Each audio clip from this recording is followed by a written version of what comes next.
I'll tell you the truth.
Okay.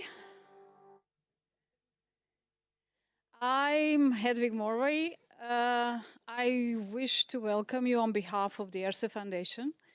It's my great pleasure to see this crowd again gathering here in our premises. I'm welcoming very warmly our external guests. I should say that because this is actually the kickoff event of our traditional annual Europe's Futures alumni community.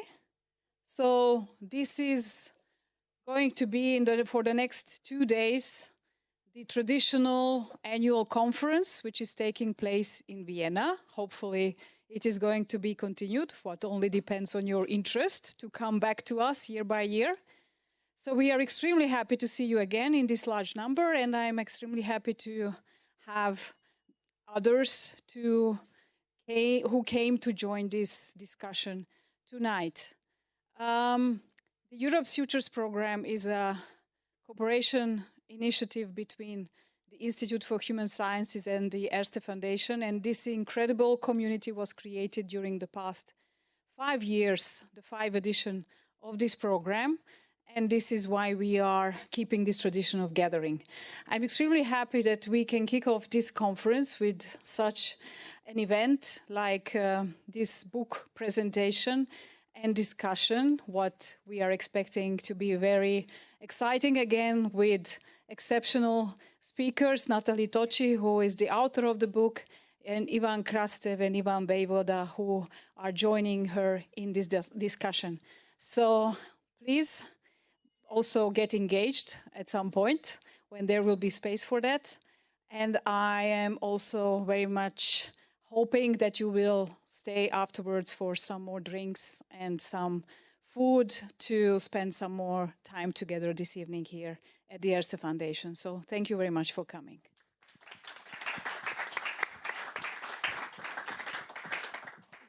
Hedvig, thank you very much for that introduction. For those of you who don't know me, as you heard, I'm Ivan Vejvoda. I'm a permanent fellow at the Institute for Human Sciences, and I lead the Europe's Futures program. This is if I dare say, a family reunion where we invite dear friends. And most of the fellows whom I met said it's really like coming to a family event, and it really does feel like that. This is a fellowship that's been going on for 6 years. We are continuing with it next September. And most of the people here have been fellows over the years. And as you heard, Nathalie has been one of these fellows, apart from all the many other things that she has done. As you know, she is the director of the Istituto Affari Internazionali in Rome, has a column in the Daily La Stampa.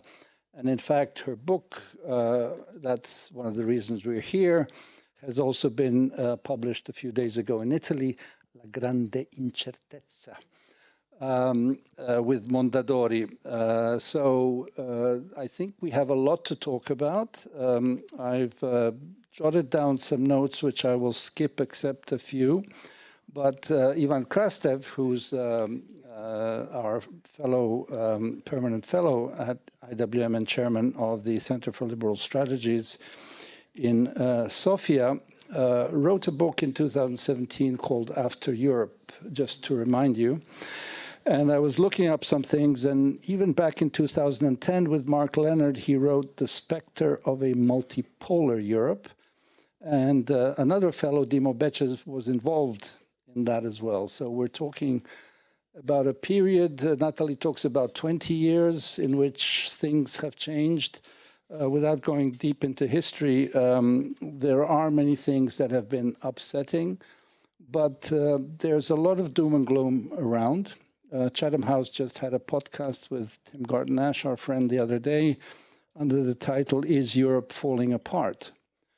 Our friend Joschka Fischer, the other day on Project Syndicate, had a piece about the end of liberalism, the end of the liberal West.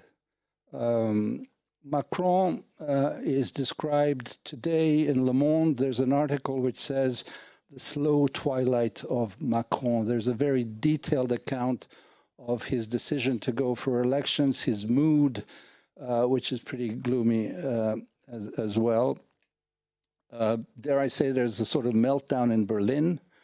Ulrich Beck wrote a book called A German Europe, and he quoted there Thomas Mann, who said we'd prefer a European Germany. and talked about the fog of uncertainty in this book that he wrote back in 2012. So it's not that these questions that we've been asking ourselves have not been around, and that's what we would like to talk about. The business people have this acronym VUCA, VUCA world, the world of volatility, uncertainty, complexity, and ambiguity. So given that their business interests are foremost, they've been feeling this. And the question is, this word vulnerability, do we really know how vulnerable we are in Europe? So I'll stop there, otherwise we could go on for a whole night into the deep hole in which some are burrowing.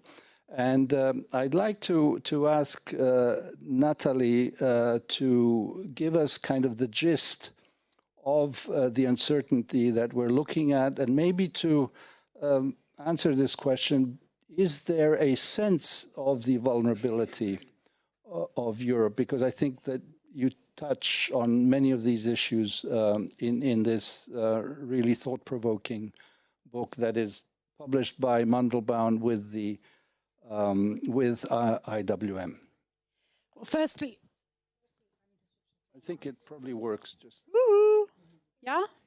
Oh, it doesn't feel like it. Okay. Well, firstly, let me perhaps start off by saying that I wrote this. This is probably the first non-research book that I write, and it's more in a sense of a long essay. And it's very much the product of a personal reflection. Insofar as I personally was born, you weren't, yeah, but I was born in an open world, and the choices that I made, both personal and professional, were very much dictated by that context, and I took it for granted. And I really started thinking about this, sort of, beginning with the global financial crisis, although then in the book I come back, and I'll come back to what the gist of the book is, for those that haven't read it. And then I was really thinking about this quite a lot during COVID. And all of a sudden I thought to myself, I've made a number of choices based on a world that doesn't exist anymore. And had I known back then that the world was going to turn out like this, would I have actually done what I've done? Maybe the answer is yes, maybe the answer is no. But I think it was, I really felt the need to connect some of the dots of kind of thoughts and ideas that had really been accumulating over the years to try and make sense of it. Anyway, so what is the story? So the story is, and it's actually a rather simple story, yeah?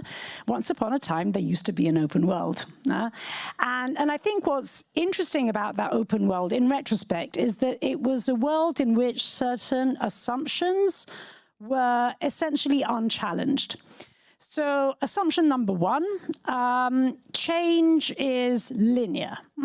And especially processes of change like democratization, modernization, Europeanization, they can be, there can be a delay in the start, and it can be rather slow. But once you embark upon that process of change, you don't go backwards, because it's kind of stupid to go backwards, right? Because there's an obvious goodness about moving forwards, and so it's irrational to move backwards. And that's, for instance, why, if you think of mechanisms of conditionality, you had mechanisms of conditionality when you were outside the European Union. And once you were in, there was no such thing really being contemplated, because you would never be so mad as to go backwards, right? So, there was this idea that the progress, there was a certain linearity in processes of change. I think a second important assumption was that once economic liberalization was ignited, was triggered, eventually there would be some sort of political openness that would follow. again, you know, it's not as if in the open world we were all completely naive and we thought that, I don't know, China was going to become a shining liberal democracy. But we did think that the minute in which Deng Xiaoping embarked upon a process of economic opening, there was even a certain convenience in maybe, you know, closing an eye or two on the fact that maybe it wasn't a fully liberal economy. But, you know, getting it to enter in the WTO was actually a good thing because eventually some form of political opening would follow as well. I think a third assumption was that essentially economics trumps politics. And business is business. It doesn't mean to say that all conflicts are magically resolved when there's a business deal to be made. But, you know, the politics and the geopolitics is never really going to be sufficiently powerful as to override a rational, quote unquote, business or economic, in a sense, rationale to any particular decision. And then the fourth and final assumption, which is the obvious one, is interdependence is unquestionably a force for good. Certainly a force for prosperity, certainly a force for efficiency, not necessarily a guarantee of peace, love, and happiness, but at the very least, it would mitigate the most extreme manifestations of conflict. Anyway, so those were the sort of four assumptions of the open world.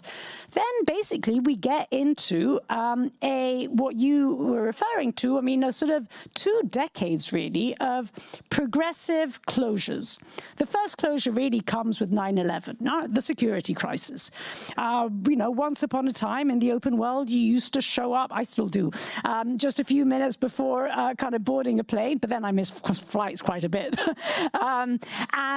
You know, you didn't really have to bother about security checks or anything, right? And that was the first moment of closure. And if you think of it, 9/11 was, in a sense, the first instance in which the dark side of globalization really manifested itself, right? I mean, the ease with which, you know, 19 hijackers could simply hop on a train and, you know, do what they did was very much, in a sense, a facet of the open world, right?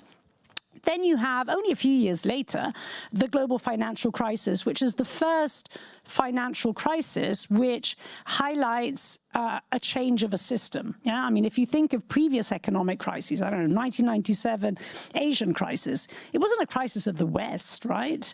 It was a crisis that originated elsewhere. This was the first economic crisis that not only originated in the West, but did not affect the rest, right? I mean, China during the global financial crisis kept on growing at 9%, right?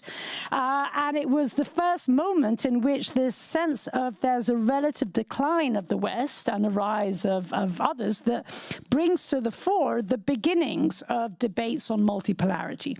And, you know, the acronym BRICS emerges basically in those years. So global financial crisis, which highlights also within the West the idea that openness, the interdependence, aka globalization, also brings with it kind of things that are not so great, like growing socioeconomic inequalities on the one hand within the West, and the relative decline of the rest vis-a-vis other players. So second closure. Third closure, which of course we're kind of still in, is what I would define as the crisis of liberal democracy. And you have a first wave of that crisis, which really starts in 2013, 14, 15. It peaks at around 2016, and then it goes down. And now we're obviously in that, you know, full swing of that second wave that, again, manifests itself in different ways. Brexit, the migration crisis, the first wave of nationalist populism in Europe, the first election of Donald Trump, and of course, as we know now, we're in full swing into that second wave, which incidentally, and then perhaps we can come back to it, in my view is actually far more dangerous than the first wave, because the first wave, there was a certain kind of bluntness about it. And yeah, I mean, it was not very sophisticated. I mean, you kind of wanted to leave things. Now you don't want to leave things. Now you want to change them. You know, I mean, I was really struck, for instance, during the European election campaign, seeing, you know, Italy plastered with posters of a smiling Giorgia Meloni with the caption, "Italy changes Europe." right? So there's nothing about leaving. I mean, it's a far more ambitious, quote unquote, project about eroding from within. Anyway, the crisis of liberal democracy. Then, of course, you have the pandemic. And again, it's another closure because it questions globalization in a different way compared to the financial crisis. It is not globalization equals inequality. It is globalization equals insecurity, basically. And of course, that then leads to the wars, both obviously the war in Ukraine and the war in the Middle East, and in particular the Red Sea kind of dimension of that war, which is a questioning of that opening of the open world as, in a sense, posing not just a security threat, but an existential security threat, right? Obviously, in the case of Ukraine, the militarization of energy, of food, but also if you think about the Red Sea, yeah? I mean, kind of the Houthis were the, like, who knew about the Houthis, right? I mean, Middle East, obviously, wonks knew about the Houthis, but no one really knew about the Houthis. I mean, they were the weakest of the militias. And yet this kind of like puny little militia manages to wreak havoc in the international trading system, right? Which really speaks to the insecurity, which is kind of embedded in a sense of that in that open system. Anyway, what does the story then lead to? Does it mean that we used to live in the wonderful open world and now we live in the horrible closed world? No. And hence the whole idea of contradictions, which is really kind of what to me is the most interesting part of the story. So we live in an open-closed world. We live in a world in which openness and closure coexist, in which you know, the border between democracies and autocracies is not, you know, is very fluid. It's a world in which we are living in a unipolar, bipolar, multipolar, non-polar world all at the same time. It is a world in which interdependence is both a force of good and a force of evil. So it is a world in which it's a world in which threats are by definition, the greatest threats are by definition transnational. Climate, technology, proliferation, and yet demography, and yet the solutions are increasingly national. So you basically have a world in which those elements of openness and closure coexist. And then what I try and do, and I'm not going to do a total spoiler, otherwise no one's going to read it, but what I try and do, and so I'm not going to say how, what I try and do in the final part of the essay is really kind of give pointers, and they can only be pointers, about how to hold that contradiction, right? I mean, how to be open and closed at the same time, basically, be it in terms of democracy or economy or security, basically, but I'm not going to say how. Just before I go to Ivan, obviously the world of optimism that you said you grew up in, just to make it completely clear, is Western Europe and the Western world, because outside of the borders in which some of us grew up in, like Ivan and myself and others in the room, we're looking at this differently. And obviously, when you look at post-war European history, there's the whole issue of what our colleague Tim Snyder talks about, the European Union being basically a thing that deals with post-colonialism. How do these big countries like France and Britain, just to mention them, how do they navigate the loss of empire? And we've had, and I've had discussions with Tim and saying, yeah, that's a dimension, but it's not the only one of why Europe was formed. So I'd like to go to Ivan now, and having mentioned his book and this essay that he did with Mark Lenin, is it right to say that, not that others were not feeling that there were problems, but that you were ready to expose them more clearly than others, that we were looking at more serious challenges to Europe than others were at that time saying? And of course, you mentioned in your book, and we all know Mark Leonard's famous book, that Europe will rule the world, or some version of that, in the 21st century. Thank you very much. First, great pleasure to be here. I'm here in my role of the honorary president of the fan club of NATHALIE. So But I just want to make 3 simple points. And the first is observation. When on a panel like this, people start to go back to their political biographies and so on, you know that a major change is coming. And by the way, we have 3 different stories. Because the Yugoslav story and Bulgaria story was not the same. Particularly talking about your generation, because in a certain way it was generation 1970s, 80s, which was much more liberal for the East European views, which after that start closing very much with the disintegration. In a certain way I was in a very privileged position because Bulgaria was quite close and it started opening. When I entered university in 1984, this was when Gorbachev came to power, so it was a closed society that was opening. So every year you're going to see certain things that before were impossible. So from this point of view, my first argument is better be born in a closed society that is opening than in an open society that is closing. No, but this is, and this has something to do because my second, I genuinely really very much like Nathalie's essay because in a certain way, I do believe we're reaching the moment in which the problem is not how we are answering the questions that we have been asking ourselves yesterday. The problem is that the questions are changing. From this point of view, we can like or dislike what Trump did in the US, but he changed the questions. And he changed something extremely important. In a certain way, he changed the most important kind of assumptions behind all these years, and this is that the West and the United States was the big winners of these 35 years. He said, no, we are the losers. We're the real losers. Chinese are the winners. And I'm saying this because in a certain way, my view is that we're going to go through very fast changes in our countries. Listen, I'm Bulgarian, so I start from the assumptions of kind of quite instability. Colleagues from Romania also has something to do it, to tell us. But I do believe we're going to see everywhere a lot of volatility. Political, economic, and the most important for people like us is going to be that we don't know why this is happening. It's becoming slightly incomprehensive. You know certain things. We know all this crisis, and you were great telling the story of this crisis. But why they should do this? Why you go for this type of vote and not? And my feeling is we're in a moment in which people want change and they don't care what change. And this is on political, on economic, by the way, on cultural issues.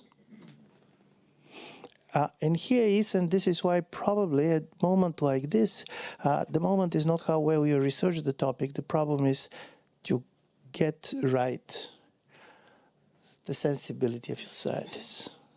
And learning quite a lot from basically people here. For example, I should really say how grateful I am to Balázs because of his letters from Ukraine. I feel kind of a better briefed than probably the whole of Brussels. But one of the important things, and I'm going to end up on this, is that when I have been doing After Europe, and this was very much based on kind of studies of certain type of disintegration dynamics, Soviet Union versus former Yugoslavia, but also some Habsburgs, there are 3 things that stay with me. First of all, disintegration is never a kind of a project. The people who basically disintegrated Soviet Union were not the one that basically believed that this is their goal. And by the way, contrary to what you're going to hear these days, the decision for disintegration of Soviet Union was not taken in the Baltic republics, but in the Russian Federation. The Baltics anyway ran away, but basically it was the Russian Federation, it was President Yeltsin who basically decided to disintegrate. So quite often, disintegration is unintended consequence. So instead of basically focusing all the time what different kind of players want, I do believe it's quite interesting to focus on the unintended consequences, where it can go if certain process basically is not going to be arrested. Secondly, the big kind of projects like the European Union are never disintegrated from the periphery. Bulgaria cannot disintegrate the EU. We can have elections every 6 months, which we're doing for the 3 years. We can continue to do it for the next 30 years. This is not going to block it. Disintegration is always the revolt of the center. This is Germany and France. This is the big players who suddenly starts to believe that the project does not work for them. So in a certain way, they discover with respect to Europe what Trump has discovered with respect to the global order, that they're the biggest losers, that their national interest is not well protected. And this can happen. It does not need to happen. But this is kind of the limited optimism that can come from me. I'm not overperforming on this, is the following. The major choice to be done on political level in a moment like this is between rigidity and flexibility. And rigidity is start to defend the status quo, start to defend the institutions, believe that this is the only way to show strengths, and the other is to tolerate much higher level of messiness and try to shape it. And I'm very much for the fluid messiness stuff. This is the only way, basically, to shape the processes, because in a certain way, we are going to see a lot of energy and change. But unlike in 1989, what is going to be, in my view, decisive is the speed of change, not the direction of change. And the things are going to change very fast. And what President Trump will do is he's really going to act as accelerator. And then some of your, and this is my last point, one of your major questions that probably is really worth discussing through the future fellows in general, we are going to see the change of a major political identities. What is liberalism, what is conservatism, and so on. For example, European Union is threatened much more by the fact that it's very slow. You are going to see an American president that basically is going to take decision almost every 4 hours, and decisions on which others should react. And for good or for bad, President Putin will react, and the Chinese leadership is going to react, and so on. And for the European Union, the very time it takes for us to take a decision in one direction or the other, this can get us out of balance. It's not what he's doing. The problem is how fast he's going to do it. And I'm saying this because normally major things that are important for liberal democracy, we're talking about institutions, we're talking about this, we're talking about that. For example, we like to talk about impartiality courts. Bulgarian former prime minister, not famous for not being corrupt, called me a demonic and said, just calling you to tell about pardoning of Biden but his son, he said. If I have done this, they are going to sanction me. And I'm saying this because basically also this is going to go also on the moral level. It is not simply about functionality. Suddenly, people start to see all many things that we have been talking before, but have been tolerated for one reason or the other. Suddenly, all this is going to go on the surface. And I do believe intellectually to be prepared for this, the only way to be prepared for this intellectually is if you mobilize your biographical experience. And this is why I do believe it's great that in a certain way you started with this. It was great that Ivan basically reflected this. And I do believe that we are all going to end up in a kind of a semi-confession stories. And here, of course, they're going to be the difference between the Orthodox and the Catholics, because Catholics confess in church. East Orthodox, we confess only in the police. Well, maybe that's an idea for a collected volume of our individual stories of the fellows, I think. That would be good, very, very good reading. Nathalie, if I may kind of bombastically say, you were at the heart of power when Federica Mogherini was the high rep, and you penned the famous strategy of the European Union in, you will remind me of the year, 2016. In 2016, exactly. And you know how it works from the inside, and picking up on what Ivan just said about the slowness of the European Union, because democracy is slow and messy, as we know. And in this world that is rapidly changing, where the sides have made decisions about what they want, whether it's China or the United States or Russia in their different ways, and going to this issue about the key countries, namely Germany and France, how do you see this panning out? I mean, you know, as we read the news today or yesterday, or this article about Macron in Le Monde, it doesn't look good, because as things were dramatically unfolding in Georgia, for example, the other night, and it's the 5th day, I believe, that they're in the streets, and many of us are following this very closely, and some of us were at a study trip in Georgia just a month ago, where many people said Russia won't let go, and clearly it's trying to not let go, but the people of Georgia are thinking otherwise.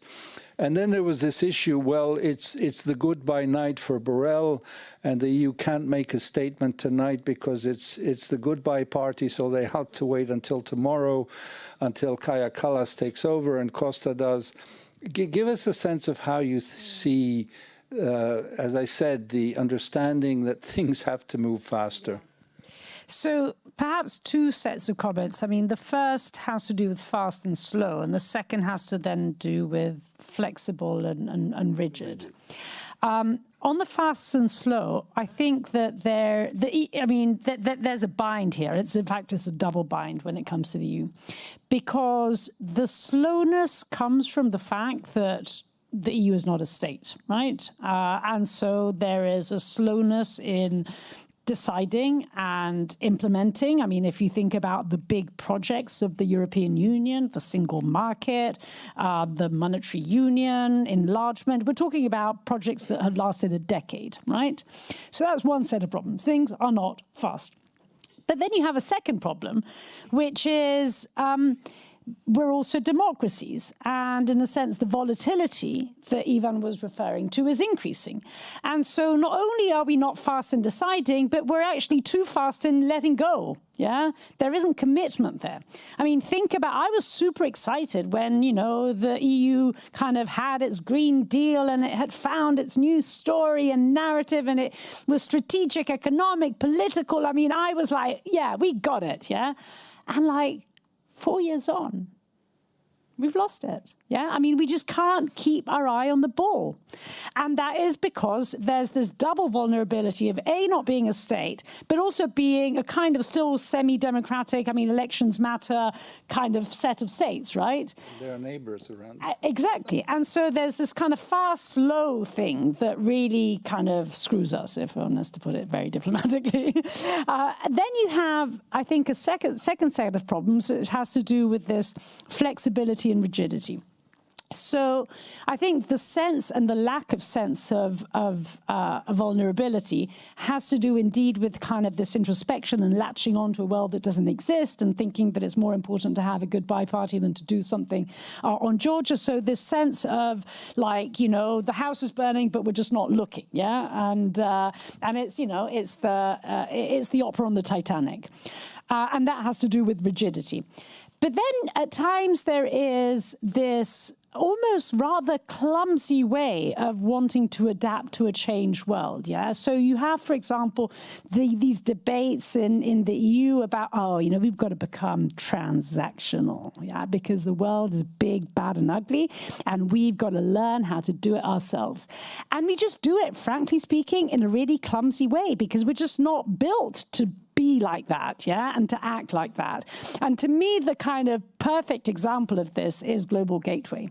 So this is all about, no, we don't do development policy, these human rights things, poverty, we don't care. We're bad. So we just kind of pursue our interests, yeah. But then we do it in the typical European bureaucratic way, because of course, you know, it's kind of embedded in the system, yeah. And that's what I'm saying in the clumsiness about this, right? Because then you talk it up in a certain way. And of course, you don't deliver, right? And so it's as if, you know, there is this kind of almost cognitive dissonance between, on the one hand, latching on to a world that doesn't exist, on the other hand, realizing you've got to change, but doing it, as I said, in this kind of way that is not really true to yourself and you can't really do it. And I think we're kind of still there. We're stuck in between the fast and the slow and the flexible and the rigid. If I may pick up on something our friend and colleague Stefan wrote recently about in the real world, you know, we're not idealizing, you can't become a SpaceX rocket overnight, right? So maybe a Security Council. How do you see that? Yeah, I mean, He's sitting right there. Yeah, I agree. I'm just not sure, Stefan, the institutional answer is what's going to do the trick. I mean, I think there's a problem of substance that is ex ante, in a sense. And yes, would it help to have, you know, something that brings together a group of member states? But how are you going to do it in a way which then doesn't get stuck? You know, how do you avoid what I would, and I say it with, you know, because I was partly behind it, how do you avoid the PESCO trap? Yeah. How do you avoid the initiative of something which in theory is a good idea, and it's all about increasing the level of ambition and making it more flexible, more reactive, but then the minute in which a particular project has traction, everyone wants to jump on the ship to sink it. And so, you know, how do you, and if you don't want everyone to jump on the ship to sink it, how do you do it in a way which is not exclusive, right? I mean, which is not discriminatory.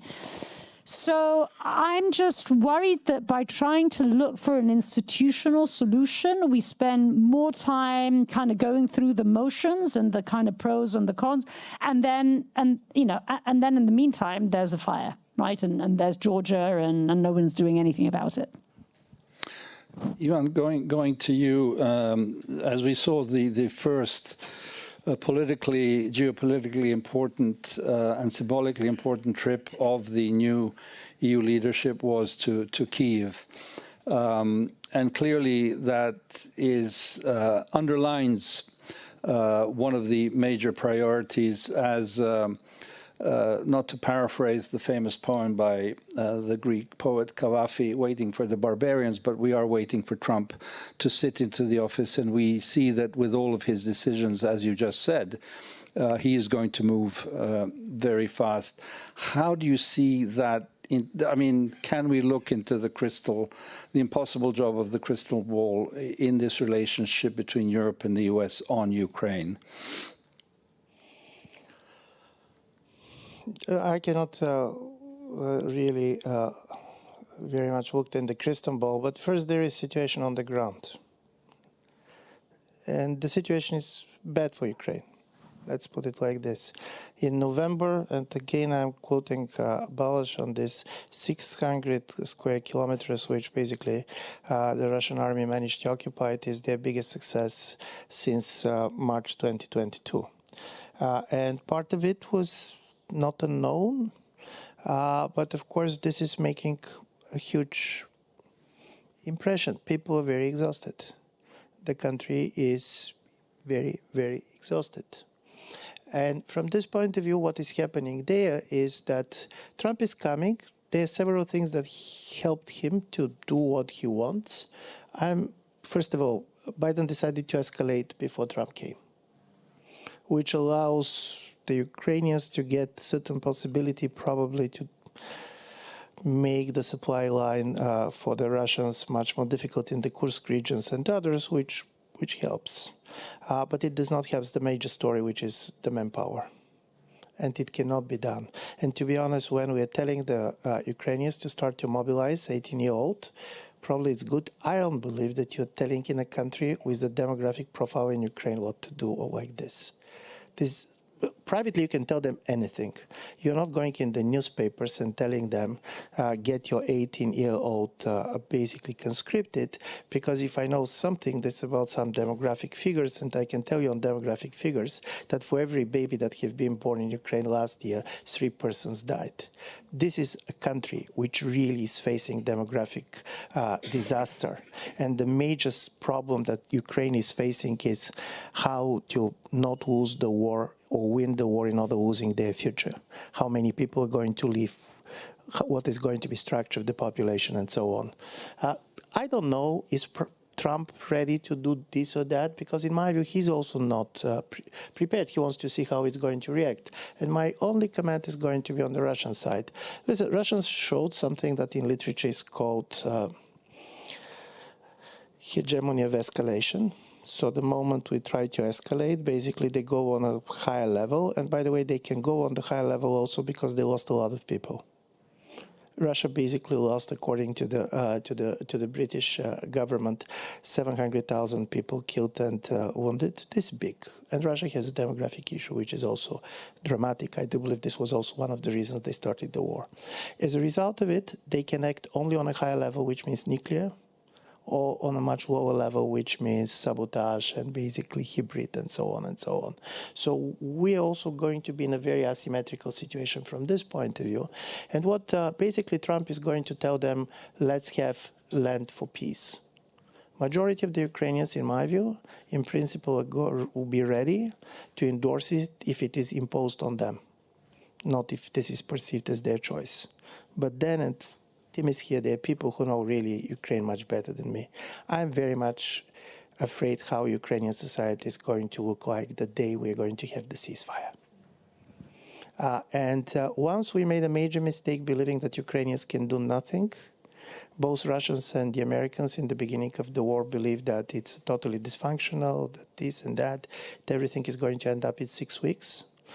After that, for 3 years, we started this heroic narrative as if you can be basically bombed for 3 years, and this is not going to have an impact. That basically you're going to have men and women being separated for 3 years, and this is going to have no impact. That somebody will go to the front and others are trying to buy themselves out, and this is not going to have an impact. Between 2 and 5 million units of weapons are in the population. And there are going to be people who are going to be unhappy with the ceasefire, because we're talking only about ceasefire. There cannot be a settlement. When people said land for peace, this was not a war for land.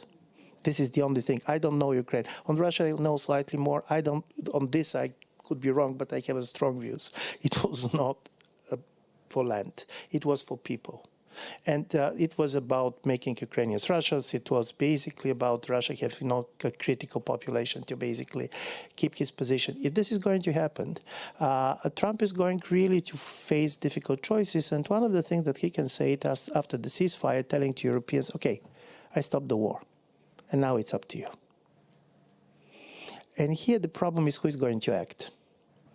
For example, when you talk about President Macron and this article in Le Monde, to be honest, I feel so sorry that so much political talent was wasted in the way that Macron's talent was wasted.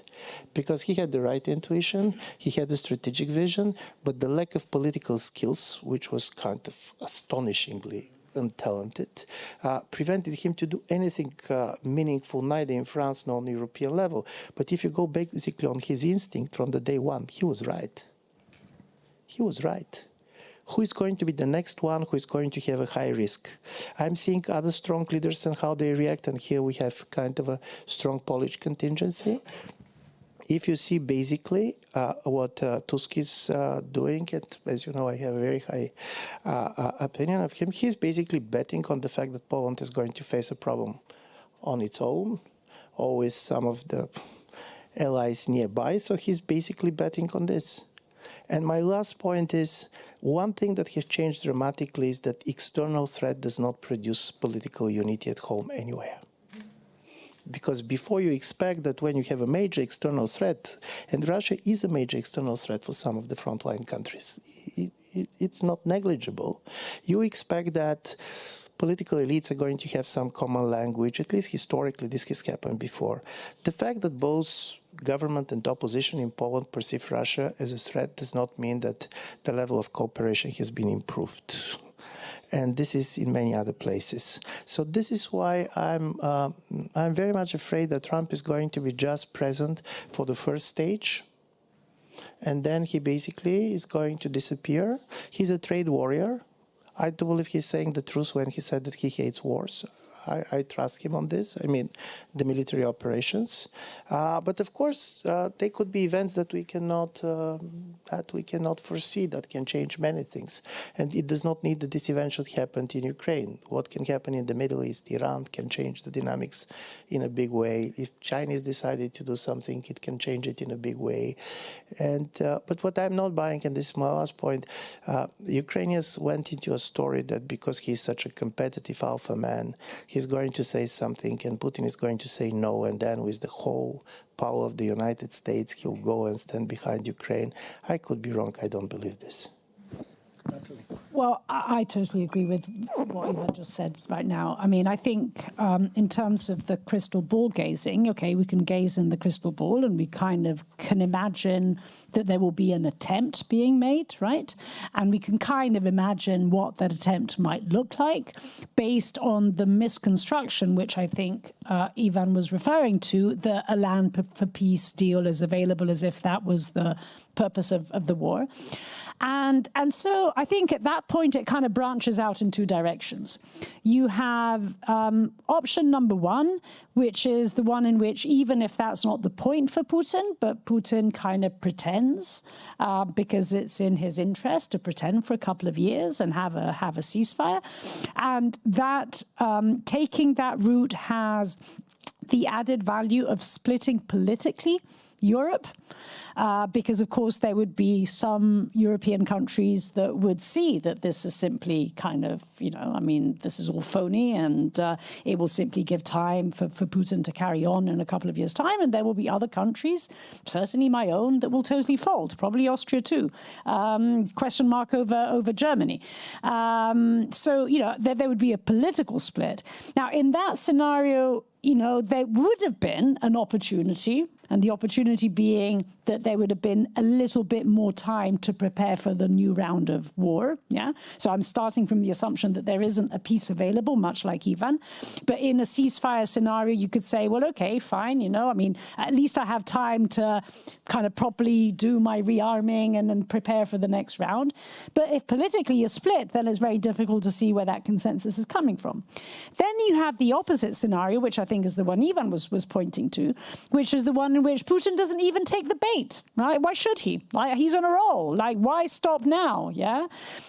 And in that scenario, I think, and I've heard often friends, colleagues, not just Ukrainians, but often in from Eastern Europe, assume that in that scenario, Trump is going to be really pissed off and, he wants to have his deal, and Putin is kind of, giving him the middle finger, and he's going to double down on support for Ukraine. I'm with Ivan. I think this is a total illusion. He's going to look for his Nobel Peace Prize elsewhere. And I actually think that the Middle East, not Israel-Palestine, but Iran, is a far more likely candidate, or less unlikely candidate than Ukraine. So he's going to, I think, fudge it out and basically say, well, okay, I mean, I tried, I gave it my best shot. And but now, I mean, you Europeans, that's your problem. And so that is a scenario in which politically we probably wouldn't be able to divide because there's something to divide over, right? I mean, there isn't a ceasefire available. So politically, probably there would be greater unity in Europe. But militarily, we're in a scenario in which there is escalating war now, and it's not stopping. So, there is this kind of catch-22 between the politics and the military domain in these two different scenarios. Okay, before I open it up, we have another half hour. We'll go until 8. Before we go and enjoy the food and drink. I'd like to ask you about Italy. And you mentioned this poster of Meloni, Italy Changes Europe. Tell us a bit about how you see Italy's role, one of the biggest countries, strongest economies of Europe, in this situation that we're describing here. So, comment number one, Italy will drop the ball on Ukraine as soon as it's given half a chance by Washington. This has never been, Giorgia Meloni is not interested in Ukraine. She's not interested in Russia. She's not interested in Eastern Europe. I would say she's only interested really in migration and therefore Africa. Now that's what she's interested in. Well, no, she is very interested in Musk, and I should say Musk is rather interested in her as well. There's a story here. Anyway, so why is it that therefore she was so steadfast on Ukraine? Well, because when she came to power, everyone's thought, here's the fascist coming to power. How does the fascist legitimize herself in the eyes of the world? By standing up for Ukraine. So it was about legitimizing herself in Washington. If Washington changes, and Washington is changing, why on earth would Meloni need to hold the line on Ukraine? I mean, there isn't a line to hold anymore. So that's kind of comment number one. Second comment on Meloni. This is another fantasy that I hear a lot, especially these days. Meloni can be the Trump whisperer. The whisperer. Yeah, she will whisper for herself. This is what nationalists do. She will not whisper forget Ukraine. She will not whisper for the EU. She will not whisper for an EU trade deal with the US. She will whisper because, I mean, Italy is in a difficult spot. We spend 1.57% GDP. We are the only large European country. I mean, if we consider Spain a medium-sized country, we are the only large European country that spends significantly less than 2%. And out of the 180 or so billion trade surplus that the EU has with the US, Italy has 60 billion of that surplus. So she's got quite a bit of whispering to do, and it's for herself, right? She's not going to whisper on behalf of anyone else. So, you know, again, it goes back to this, let's stop latching onto these illusions of a world as we would like to see it, and let's start looking at the world as it is. Okay. I'll open the floor. Stefan, I see, is quick on the trigger there.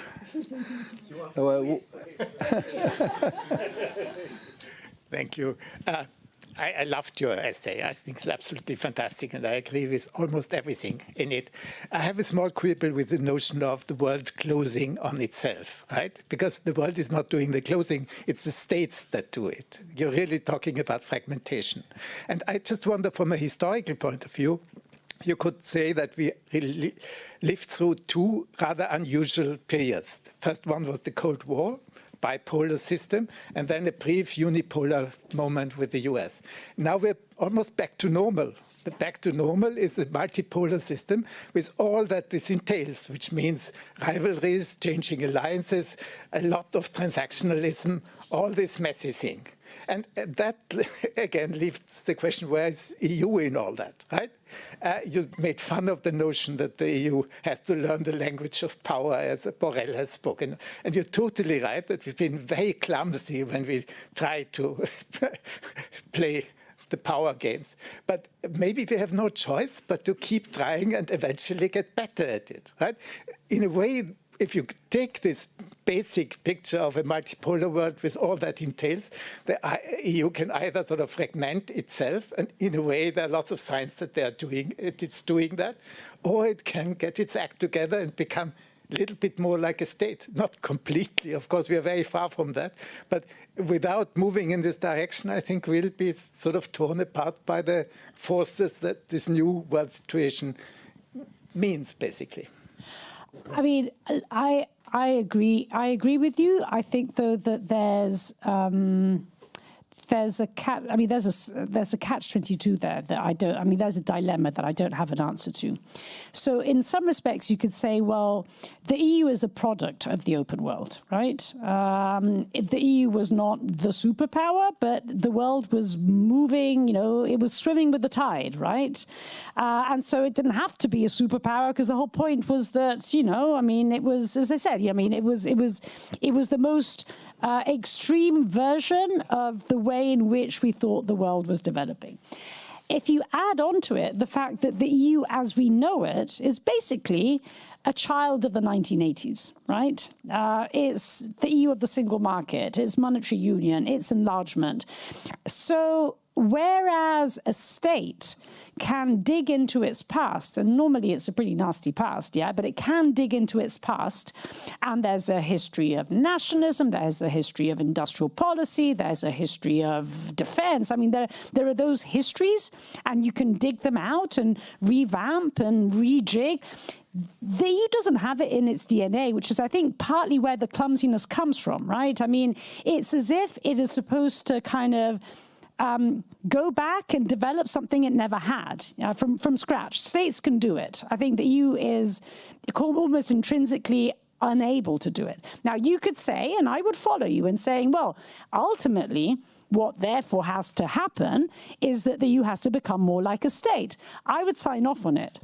But this EU, yeah, I mean, this EU, which is increasingly nationalistic and, you know, sovereignist and all the rest of it, is that the EU that is moving in this direction? You know, you take the Draghi report, yeah? I mean, this is a much more federal EU. Why is it that no one in their right mind thinks that anything like this is going to be implemented, possibly with the exception of defense, because maybe back to the wall in the scenario that we were describing, we may be doing something on defense, but nothing else. And that is because it's, you know, and it goes back to Italy changes Europe, right? Or not Italy, but, you know, Hungary changes Europe, Austria changes Europe. A more nationalistic EU is not the EU that becomes more like a state.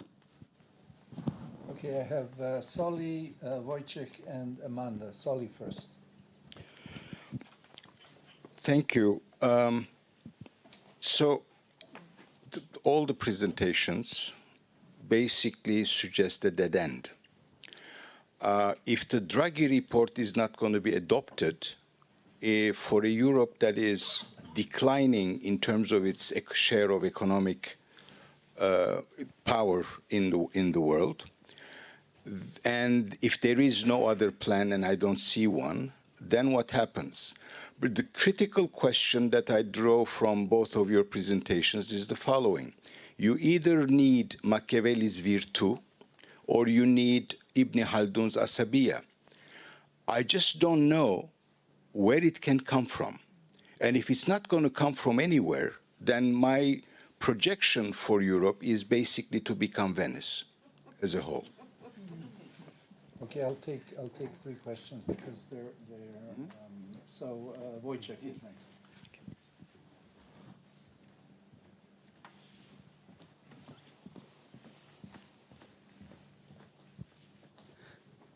The compliments on the book and the arguments you laid out. Speaking of Trump, the event of Trump presidency, the first instance, which brought about the political Europe, much more political Europe than ever before, because it became much more reactive also to the situations created by Trump. But also it created a lot of intergovernmental moments. Now we see also a potential of more political Europe with a much bigger stake of society in it, in making the political Europe. Politicians are much more in need of responding to the political demand from societies. How do you see the prospects of those who advocate for the strategy that merges the democracy and the power together versus all the others? We know that Babiš in Czechia will win on the old Europe's cards. Business comes first. I mean, I do business, not politics. That's his slogan, at least from the previous elections. There is Fico, who caves in and basically says, I'm an isolationist in Europe. And there are many others across.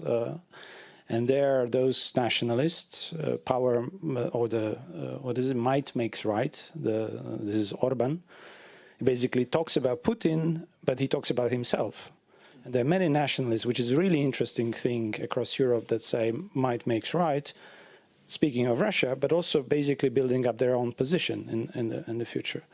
There are a few recently in Poland who made the elections, won, building up a social offer, increasing the benefits, direct benefits and spending for the families and whatnot, and saying we're going to increase spending on defense.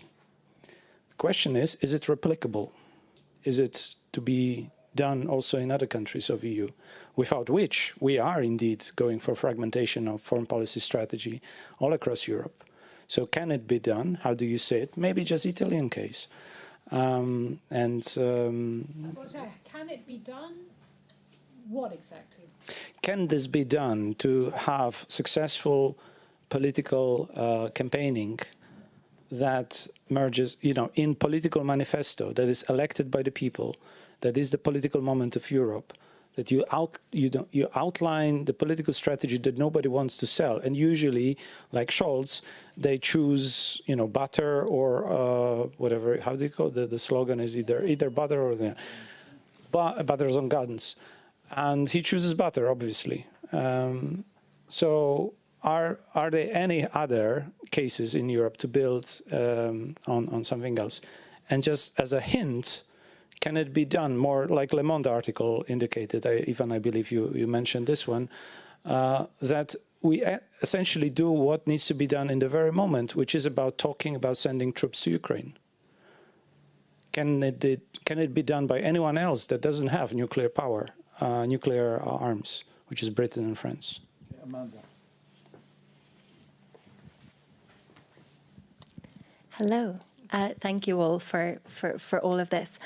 I think, Natalie, I just wanted to touch on kind of the beginning of this afternoon and your own kind of biography and background and how you came to this great work. I think, for me, I stand at a moment where everything is becoming increasingly cultural. And in terms of kind of the future that the three of you have been talking about this afternoon and how to ensure the future of liberal democracy, the answer to me is that things are going to become very quick about culture, tradition, religion, all the things that traditional politics, I say day-to-day politics today in 2024, doesn't really like to talk about. So let's just all picture a scenario where EU MEP is giving a presentation and someone asks a religious question. Immediately they'll dodge it, they'll keep away from it. And I think, Ivan, Krastev, when you mentioned about the speed at which Trump will change the dynamics within Europe, the language that he will be using will be cultural. And his defenders in the European Union will be using this language to back it up. And I think right now there is no alternative lexicon in Brussels to challenge this. And I think what's there at the moment is this very standoffish feeling. It's not even a language, a feeling that's there of that you're talking nonsense. And I think you're absolutely right, Natalie, when you say that, we always assumed that change would be linear. But I think when you look at the cultural dialogue being used by Meloni, being used by Orban, it actually is completely linear. It's not going backwards. The current talk about traditional family values, so-called traditional family values, that's all completely new. And that's all a kind of product of the US Christian right. It's a product of the kind of new Orthodox Church in Russia. And I guess I'm just curious about, how can the EU today confidently, respectfully have a cultural conversation with people who have bought into easy Christian right narratives, for example, that have nothing to do with Christian values? And it's also, to wrap up, it's also an assault on Christian democracy and the European Christian democratic tradition in many ways, shapes and form as well. And then Ivan, if you want. So on Soli's question of, are we going to become Venice? I think that there is a risk of becoming Venice if the change continues to be gradual. And if at every point there is something that just kind of saves, or that again you can latch onto and pointing to it as evidence that it will all be okay. Take, the European Parliament elections. Oh, you were all expecting a right-wing wave that would sweep. It didn't quite happen. See, the majority holds. And then the fact that actually there is an alternative majority forming, you don't want to look at that evidence, right? And because you kind of latch onto the evidence that is most convenient. So to me, the biggest danger is the boiling frog one, right? If that temperature was ramped up, okay, maybe you would still die, yeah? But maybe, just maybe, the frog would jump out of the water. And the problem is that the temperature never really because change normally doesn't happen. I mean, at times it does in kind of, super catastrophic ways, but normally there's an incrementalism to it. And I think that's the main danger that we have. To Wojciech's question, well, firstly, I would say I think you're right in saying that actually the first time round, the election of Donald Trump, which was more of a shock than the second, and shock helps, yeah, because it ignites kind of action. And of course, it was coming 6 months after the Brexit referendum, and it kind of, instilled the sense of, oh my God, we've got to stick together. But what is the difference?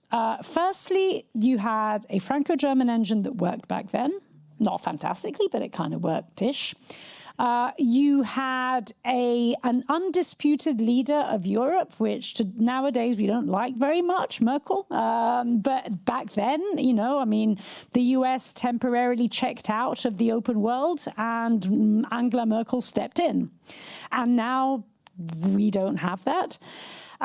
You had, and you were mentioning it yourself, back then, there was Poland and there was Hungary, but basically the core, they were kind of pariahs out there, right? The core was basically one in which you still had committed Europeanists in government, whereas now you have an increasing number of governments that are either Eurosceptic or kind of going in that direction. And which have this more sophisticated kind of Eurosceptic project rather than the blunt Eurosceptic project. Now, is it possible to, as you say, have this kind of, I connected to the answer to Soli's question, can you have this shock, of saying, hey, there's something existential here going on. We were having this discussion in Elmau, and to me, the most striking difference is that indeed there are countries in Europe, but this is the divide, right? There are countries in Europe that understand that this is not just, a war in Ukraine. We love the Ukrainians dearly and we would like to help them, but it's their thing, not ours. And others, and therefore have the gun versus butter kind of debate. And other countries that don't look at it this way. So in a sense, that is the divide. That is the main divide in Europe, right? And so, yes, in some countries it could work, but I think the real question is not how do you make that, is how do you instill that sense of urgency in countries that are further away? And I don't think we've really found a recipe to do that. And that to me is the main problem. To Amanda's question on culture, I think is a really good one, because I think, again, if we go back to when we first started talking about the problem, the kind of crisis of liberal democracy, and Trump and the first wave of nationalist Euroscepticism in Europe, we were very much focused not on the cultural dimension but on the material side of things, because of course it was happening after the global financial crisis, the sovereign debt crisis, austerity, and so we were really focused on we've got to get this inequality story right, and I'm not arguing that it's unimportant. Of course it's important, but if you think about Biden, right, after Trump, what did he try to do? He tried to get this bit right, industrial policy, infrastructure bill, CHIPS Act, IRA, like focusing on that material part of the story. And all of a sudden now we realize that it's actually only half the story. And then the other half is then amplified by the whole social media dimension to it. And so I think you're right. In the sense we have to learn how to talk about things within democratic structures. But I go back to my DNA answer to Stefan, because that's also part of a DNA that the EU doesn't have at all, right? Because it was kind of premised on kind of, arguing these things were unimportant. And do you remember when there was the constitutional treaty, there was the whole debate on Christian values, and it was like totally toxic. It was completely brushed aside. And so the question is how to go back to kind of that, but learn to talk about it in a different way. At least now, as I said, we recognize that that's at least the other half of the democratic problem, which we kind of ignored up until a few months ago. Very briefly, just Solis and among the questions going together. Paradoxically, there was possibility, which in my view was slightly missed, and part of the story was also the Macron story. If you go and see Macron and Orban, which were the only ones who basically was trying to produce a kind of strategic positioning of Europe, and contrary to what people believe, on 70%, they were on the same place. Because for Orban, the disintegration of the single economic space means that Hungary is becoming totally irrelevant. It's a landlocked small market that nobody is interested in. So, and both of them were trying to imagine the situation, and I do believe both of them were right to believe that liberal European Union was preconditioned on the United States as a liberal empire. With Trump, America stops to be a liberal empire. They can continue to be probably an empire, this I don't know, not necessarily, but they're not going to be a liberal empire. And this is where it is. So as a result of it, Europe basically is going to be between these two forces, which paradoxically fight each other, but none of them can kind of hope for total victory. None of this small nationalism, be it Meloni, I'm even not talking about small East European countries. There is no place for these countries in the world. They don't have national economies. They demographically, this is jokes. And also, to be absolutely honest, they're much more like empires if you see basically their own structures and basically ethnic composition and others. So from this point of view, while many of this talk nationalism as if nationalism of yesterday, the smart of these people, and I don't know about Ficus of this world, but Orban is not an intelligent person. So the problem is why we cannot have this kind of a conversation. We cannot have this conversation because of the fact also that for European Union to try to find a place of this world which is going to be very fragmented and disorganized is to try to do something which is very difficult. To weaponize on one level is size and trade power, but also its military weakness. And this is what Habsburgs did in a different world. But it ended. No, listen, everything ends somewhere, but it was around for a while.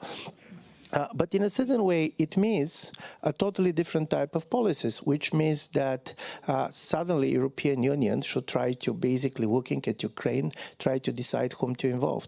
Probably Turks, probably Chinese, talking about this and that. Obviously for China, the relations with European Union are totally different than for Russia, which knows how it will go. The problem is that European Union, in the way it is institutionally constructed, nobody is going to have a mandate for this. Even if you imagine a leader who has the imagination for this, they cannot do it. So we can be very critical to people. And this is why it didn't happen.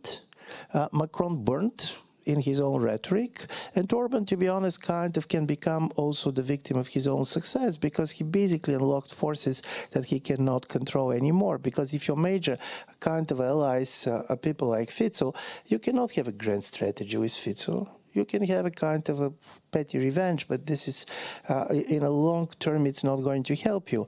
And then comes your story, how culture goes on this. Listen, the classical ethnic nationalism, for many reasons, and I know that with Mirjana will talk tomorrow a lot about demography, but it cannot go. Listen, this is a countries which, and part of the pressure goes from the fact that you see a childless societies, and intergenerational contract is broken.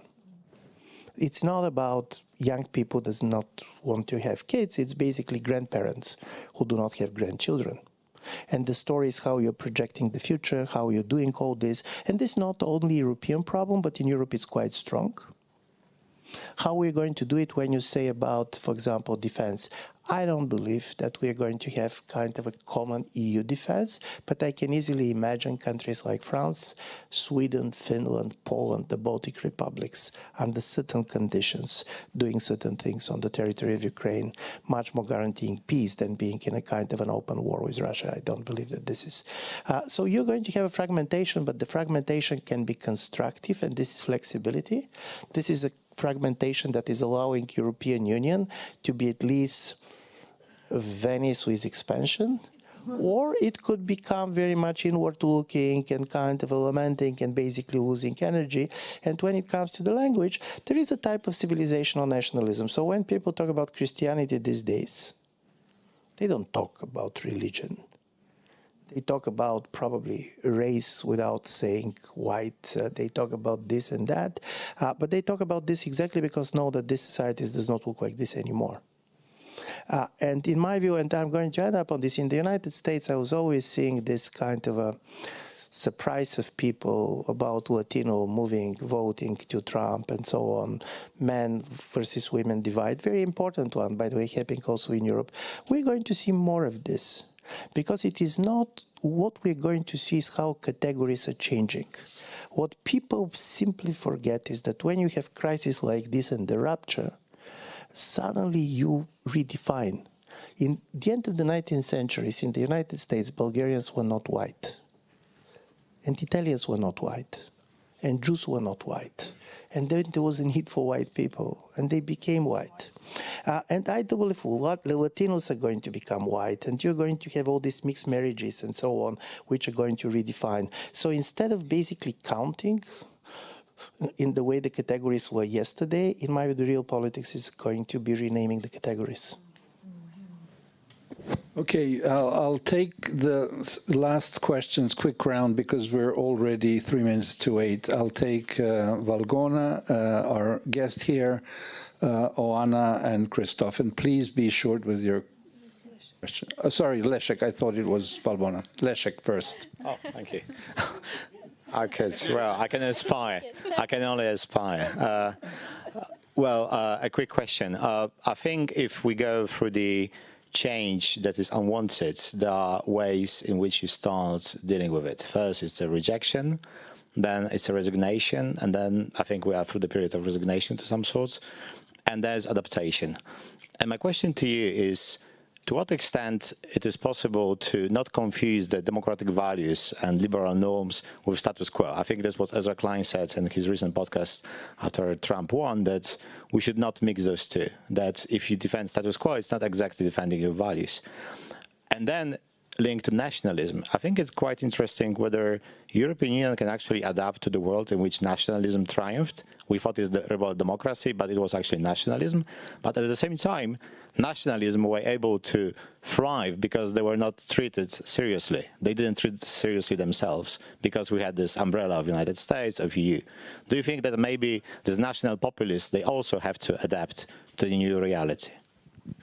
Okay, the next. Yes, thank you. The guest, hello. Christian Wiegand, I'm heading the European Commission's office here in Vienna since a couple of months. So my question is the following. I mean, I heard a lot of, I would say, doom and gloom this evening about, I mean, which is understandable in the current world situation we are. And believe me, I'm open for that. I was spokesperson of the Commission for Rule of Law for 10 years, so I had my dose of doom and gloom. But I also think from my experience over the last 10 years in Brussels, there's also always, you know, Europe can also grow and learn from difficulties and from crises. Just very briefly, you mentioned Brexit. I mean, after Brexit, there was a lot of fears that basically now everything will dismantle and who will be next, etc. It did not happen. On the contrary, Europe became more united than it was before with the Brits. After COVID, Europe bounced back very quickly economically, and we were at the same level before the Russian war against Ukraine started. Now we invested by now 45 billion euros into weapons for Ukraine. We've never, invested in military before. So, there's also, in my view, this kind of learning curves that come out of these challenges. So I'm asking you if you see also such sort of potential in some of the areas we discussed for the next years. Krastev. And then Oana. Thank you. Just a quick footnote on disintegration. Who would have thought we would talk about this in this context a few years ago? But I think you're completely right, Ivan, that historically empire is disintegrated from the center. And you're probably also right, if the European Union is to disintegrate, it's also going to disintegrate from the center. But I think there's still another option, because the European Union is not a classic empire. No, it's an empire by attraction, and it actually worked for so long because everyone involved actually had an interest to cooperate and do certain things together, right? There's no center of power. There's no institutions we can really rely on except the institutions of the member state to actually enforce these policies. So there's no European police, there's no European prisons to put people in eventually if something does not really work out. And I think so. Mr. Orban started actually doing this, but just essentially ignoring rulings of the European Court of Justice. And I mean, this is still pretty isolated. It's a case, and we more or less tolerate it.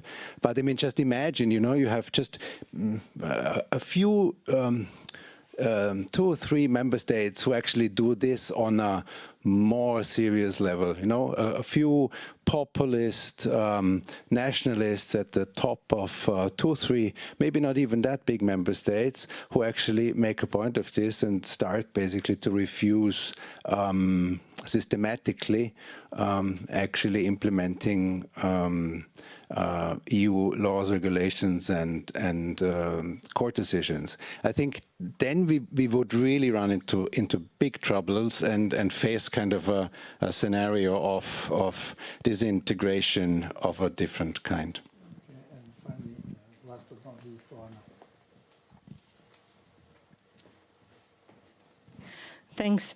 I mean, I guess also with the very recent experience of events in Romania, I just want to say I think there's one other thing that we're dealing with these days, and that is states and institutions no longer control inverted commas, their populations, in the sense that we actually have further fragmentation within societies of a kind where people act like free electrodes. They will be captured, even briefly, by whoever crosses their paths and can present a tantalizing narrative. Indeed, I would agree people want change and don't really care what sort, but they can also feel in what is still a globalized world, they can actually feel more kinship, even nationalists, with people in China. If they're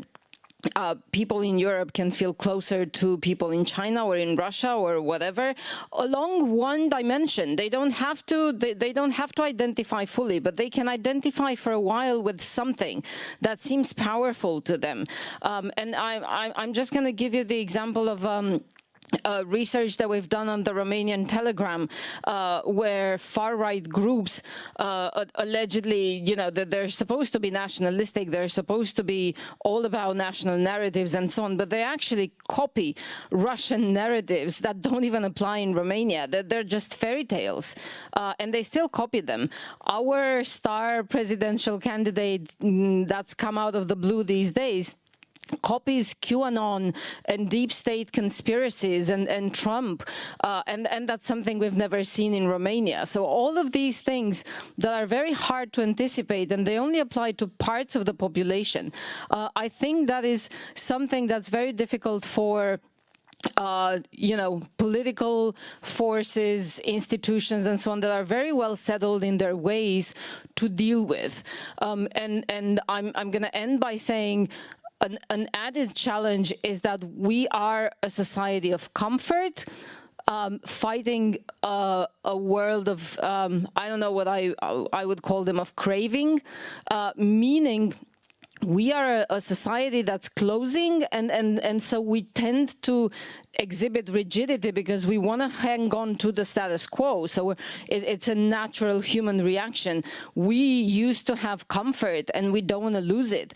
The rest of the world, and I mean, BRICS, China, Russia, whatever, they have found power, and they've been craving for it, and they have nothing to hang on to. So they are the flexible ones. It's a very unequal fight, because in the fight between rigidity and flexibility, we kind of naturally end up on the rigidity side, whereas much of the rest of the world that's in competition with us is naturally flexible. So that's, I think, one additional challenge. Thank you. Back to Nathalie and Ivan for final thoughts. I'm going to try and actually connect many of these questions. I really like the sequence. Was it resistance, resignation, and adaptation? I love that. And yeah, I think you're right. And that is indeed the sequence. And I think that the point about adaptation is precisely the point that you're making, right? I mean, in a sense, there is an adaptation to crisis, and there are certain initiatives that are brought forward as a reaction to these crises. And I think, indeed, you can tell a story, which is even a relatively upbeat story about how that adaptation has taken place. And I think there was probably a time in which, and maybe there will come back a time in which I would look at that as being a symptom of indeed an evolution and an adaptation in a positive way. At the moment, I'm personally torn. I don't know whether that adaptation is the boiling frog or not. Yeah, because it gives us the illusion of a change, of an adaptation. And it could be, and I think it is true, there are some things that are done that certainly keep us afloat. In some cases, we do more than being afloat. You know, I mean, you could say, well, you know, the global financial crisis, we just kept afloat. We did some things, you know, a half-baked banking union. It wasn't incredible, but, you know, we just kind of... Other crises, maybe migration, we didn't handle too well, but then indeed, you know, comes COVID. I mean, comes the first year of the war, and there we do something that is more significant. But then you kind of look at the trajectory of this adaptation, and I think it's at least legitimate to ask ourselves whether it's an adaptation that is functional to a renewal or rejuvenation, or whether it's actually being functional to a disintegration. And I think this connects to, Christoph, your point, yeah, because, you know, I think this is a scenario in which, you know, the risk or the threat is not one of the EU dying in a bank. It's not going to die in a bank. I mean, it's going to, you know, if it's going to die, it's going to die through adaptation in a whimper, right? In a kind of doing some things, you know, maybe, I mean, I would not be at all surprised if we do something actually quite meaningful on defense in the next few years.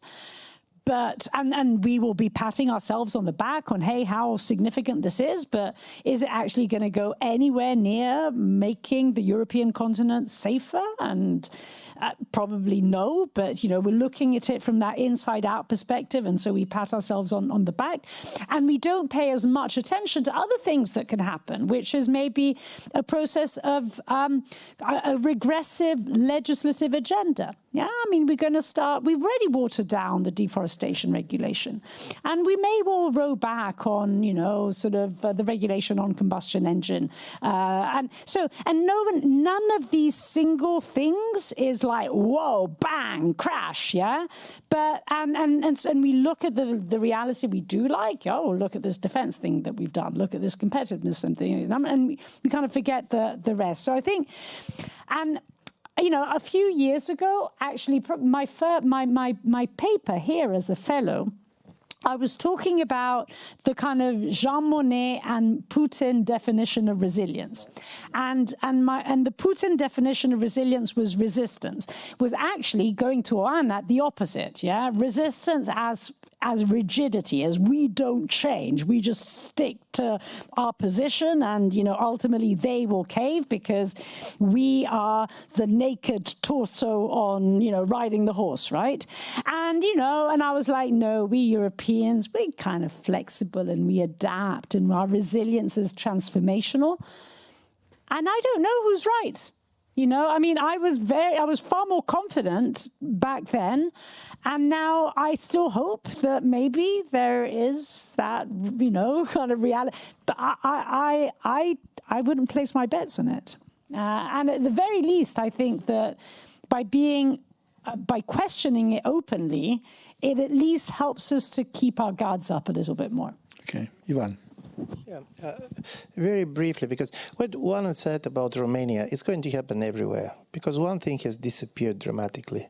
The border that was destroyed was the information borders. You don't need to speak a foreign language anymore to be the consumer of kind of any type of a global information.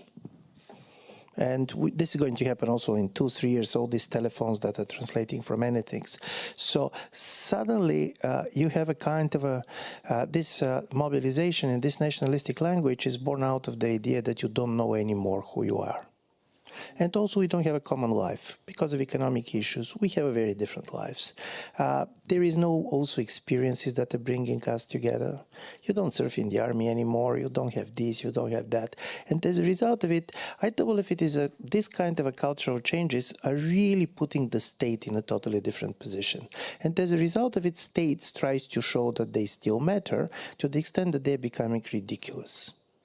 I'm sorry, but the Security Council of Romania, with all my respect, going and basically saying that because of a TikTok algorithm, they ended this and that. Obviously, the TikTok is doing something and so on, but you cannot go like this because you're simply saying, we don't know who controls anymore. And I'm saying this because also this is changing, and I'm going to end up with something, 1995. Here in the Institute of Human Sciences in Vienna was a lecture by Clifford Geertz. And you imagine 1995, and you know the history of the Institute. It was very much about 1989, and it was a very celebratory period.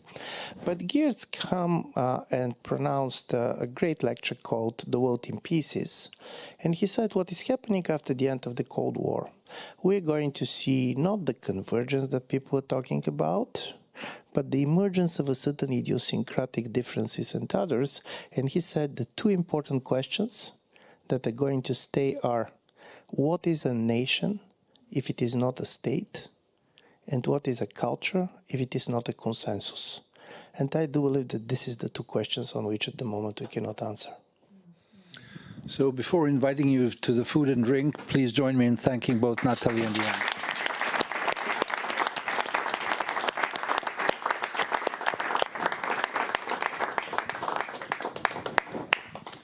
Okay.